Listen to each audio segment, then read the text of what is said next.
BCB এ বিষয়ে হয়তো একটা বক্তব্য দিয়েছে এবং রাষ্ট্রের জায়গা থেকে রাষ্ট্র প্রত্যেক নাগরিককেই নিরাপত্তা দিতে বাধ্য এবং সেটা আমরা তো অবশ্যই করব। এখানে আহ, সাকিব সাকিব আল হাসানের পরিচয় দুইটা, এটা আমাদের মনে রাখতে হবে। খেলোয়াড় হিসেবে একটা পরিচয়, আর একটা হচ্ছে ওনার রাজনৈতিক পরিচয়।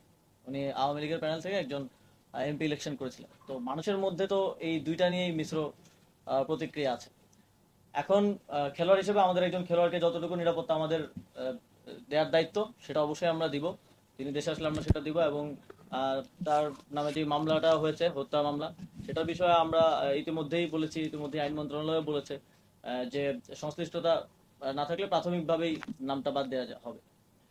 কিন্তু ওনার রাজনৈতিক পরিচয়ের কারণে জনগণের মধ্যে যদি ক্ষোভ থাকে, তাহলে মনে করেন আমার নিরাপত্তার জন্য কয়জন, 5জন পুলিশ কনস্টেবল থাকে আর একজন গানম্যান থাকে।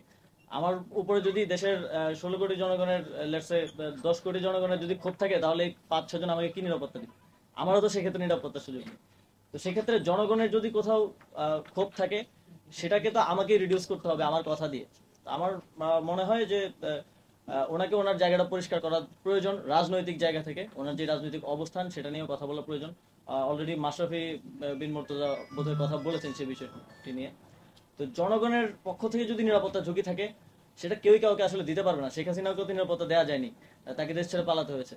তো সেই জায়গাটা, রাজনৈতিক বিষয়টা পরিষ্কার করা প্রয়োজন বলে আমি মনে করি। কিন্তু একজন খেলোয়াড় হিসেবে আমাদের প্রত্যেক খেলোয়াড়কে নিরাপত্তা দেয়াই আমাদের দায়িত্ব, এবং সেই দায়িত্বটা আমরা পালন